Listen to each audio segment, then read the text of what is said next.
नमस्कार, capital TV की special story देख रहे हैं आप और मैं हूं आपके साथ साइमा। कांग्रेस पार्टी में इस वक्त घमासान मचा हुआ है। एक तरफ तो राम मंदिर को लेकर देश ही नहीं विदेशों में भी उत्साह देखा जा रहा है, लेकिन जब कांग्रेस ने राम मंदिर की प्राण प्रतिष्ठा में जाने से इनकार कर दिया तो वहीं दूसरी तरफ कांग्रेस पार्टी में बगावत की आंधी भी तेज हो गई है और कांग्रेस को एक के बाद एक झटके लगने शुरू हो गए हैं। इतना ही नहीं, कांग्रेस के पूर्व अध्यक्ष राहुल गांधी को भी सोशल मीडिया पर ट्रोल किया जा रहा है और कांग्रेसियों की तो अयोध्या में एंट्री बैन होने की नौबत तक आ गई है, जिसकी वजह से कांग्रेस पार्टी में बवाल मच गया है। तो क्या कुछ है पूरा मामला और कैसे ये सियासी घमासान मचा हुआ है, सब कुछ आपको हमारी स्पेशल स्टोरी में बताते हैं।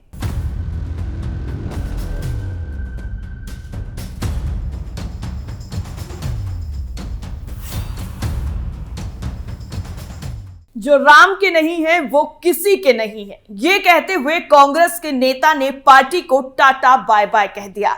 दरअसल रामलला की प्राण प्रतिष्ठा की तैयारी जोरों शोरों के साथ चल रही है। भाजपा नेताओं की तरफ से लगातार मंदिरों की सफाई की जा रही है, स्वच्छता अभियान चलाया जा रहा है। वहीं दूसरी तरफ कांग्रेस आलाकमान ने समारोह में शामिल होने से साफ तौर पर इनकार कर दिया है। हालांकि कांग्रेस के दिग्गज नेताओं का अयोध्या न जाने के फैसले से पार्टी के कई बड़े नेता खासा नाराज हैं।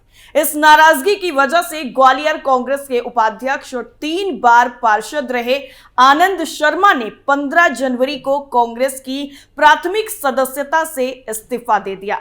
रामलला की प्राण प्रतिष्ठा समारोह में कांग्रेस आलाकमान के शामिल न होने के फैसले से दुखी होकर उन्होंने ये फैसला लिया है।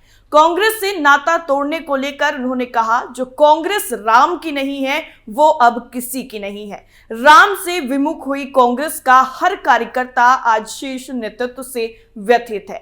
शर्मा का कहना है कि वो आज अपने पड़ोसी से आंख मिलाकर बात नहीं कर पा रहे हैं, क्योंकि उनका एक ही सवाल है कि रामलला की प्राण प्रतिष्ठा समारोह से कांग्रेस ने दूरी क्यों बनाई।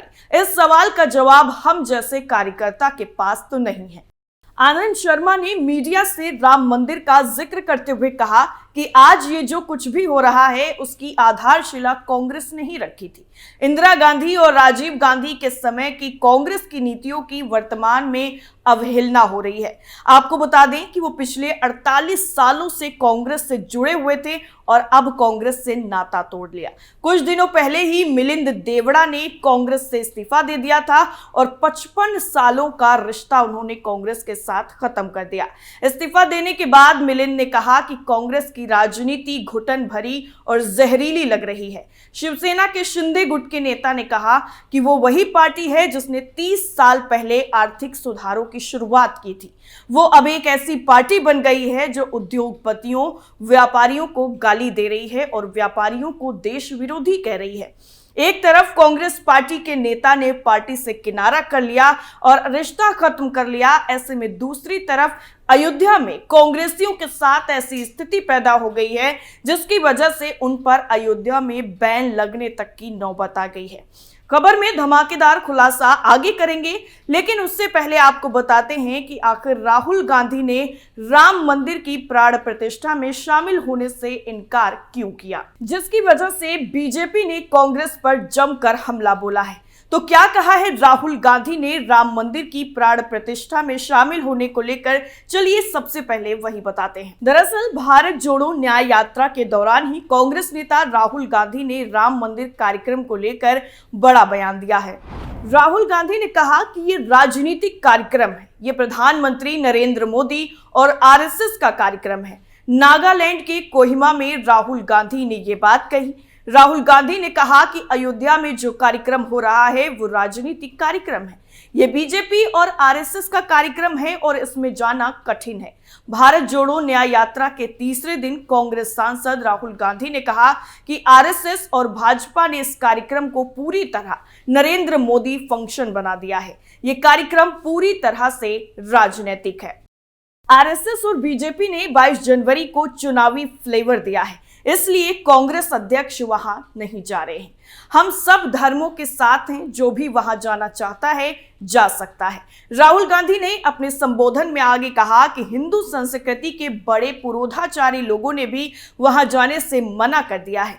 ऐसे में हमारे लिए वहां पर जाना बड़ा मुश्किल है। मैं लोगों के साथ ठीक से बर्ताव करता हूं। मैं धर्म का फायदा नहीं उठाता हूं। मैं हिंदू धर्म का पालन करता हूं, लेकिन उसे शर्ट पर नहीं पहनता हूं। मैं जीवन में ही हिंदू धर्म को अपनाता हूं, जो सही है, पर दिखाता नहीं। जो धर्म का सम्मान नहीं करते, मानते नहीं, वो दिखाते हैं। वहीं उन्होंने इस यात्रा को लेकर भी कहा कि भारत जोड़ो न्याय यात्रा विचारधारा की यात्रा है। इंडिया गठबंधन चुनाव लड़ेगा और जीतेगा। मैं इलेक्शन कैंपेन में भी भाग लूंगा और चुनाव अच्छे से लड़ेंगे। उन्होंने ये भी कहा कि इंडिया गठबंधन का स्टेटस बहुत सही है। हम लोग एक दूसरे से बात कर रहे हैं। सीट शेयरिंग पर भी चर्चा जारी है। एक दो जगह थोड़ी समस्या है, वहां पर भी सब अच्छे से हो जाएगा। राहुल गांधी ने आगे कहा कि हम जनता को अल्टरनेटिव ऑप्शन देंगे। भारत जोड़ो यात्रा को बहुत बड़ी सफलता मिली थी। भाजपा के लोगों ने भी भारत जोड़ो यात्रा की तारीफ की थी। वहीं नीतीश कुमार के एनडीए में शामिल होने पर भी राहुल गांधी ने चुप्पी तोड़ी और कहा कि मीडिया इन चीजों को बहुत हाइप बनाता है।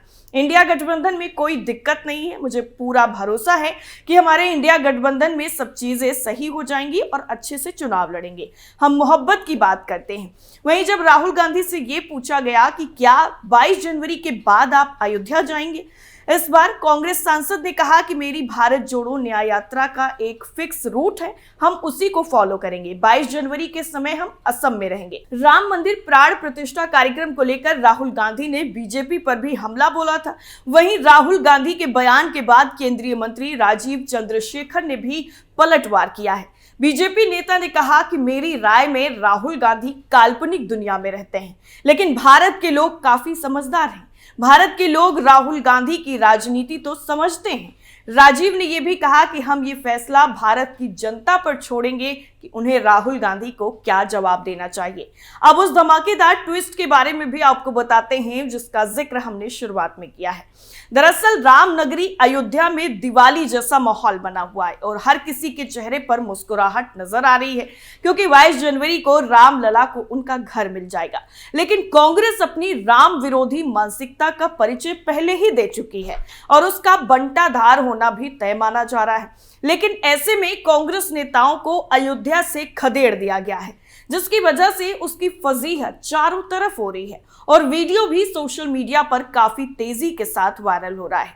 दरअसल रामनगरी अयोध्या में कांग्रेस के समर्थकों और राम मंदिर में आए भक्तों के बीच में कड़ी झड़प हो गई। बहस के दौरान हाथापाई होने तक की खबर सामने आई है। राम मंदिर में कांग्रेस नेता अजय राय दर्शन करने पहुंचे हुए थे। विवाद की वजह झंडा लहराने को बताया जा रहा है। दरअसल मिली जानकारी के मुताबिक कांग्रेसी पार्टी का झंडा लहराते हुए मंदिर परिसर में दाखिल हुए थे।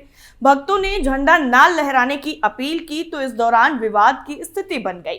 आपको बता दें कि कांग्रेस के प्रदेश अध्यक्ष अजय राय और कांग्रेस विधानमंडल दल की नेता आराधना मिश्रा अयोध्या पहुंचे हुए थे। अयोध्या पहुंचने से पहले रानी मोड़ चौराहे पर एआईसीसी सदस्य दयानंद शुक्ला के नेतृत्व में सैकड़ों कांग्रेसियों ने भव्य स्वागत भी किया। दयानंद शुक्ला ने दोनों नेताओं को अंगवस्त्र माला भी पहनाई और उनका स्वागत किया। कांग्रेस कार्यकर्ताओं को देखकर उत्साहित अजय राय ने कह दिया कि सभी कार्यकर्ता पूरी मेहनत और ईमानदारी से अभी से लोकसभा चुनाव की तैयारी में जुट जाए। जनता इस बार कांग्रेस की सरकार लाने का मन बना चुकी है। प्रदेश अध्यक्ष ने यह भी कहा कि भाजपा से जनता का मोह भंग हो चुका है। महंगाई बढ़ती जा रही है, युवाओं को रोजगार नहीं मिल पा रहा है। भाजपा मंदिर के नाम पर महंगाई और बेरोजगारी से जनता का ध्यान भटकाना चाहती है, लेकिन जनता इस बार भाजपा के नेताओं के झांसे में आने वाली नहीं है।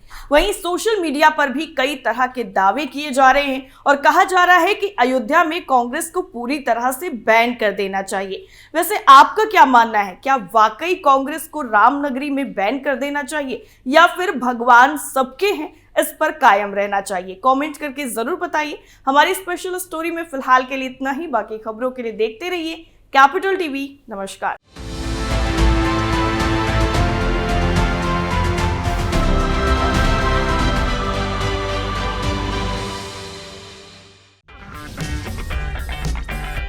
अगर आपको हमारा वीडियो पसंद आया हो तो इसे लाइक करें, हमारे चैनल को सब्सक्राइब करें और हाँ, बेल आइकन दबाना ना भूलें ताकि आप तक हमारे वीडियो की नोटिफिकेशन पहुंचती रहे।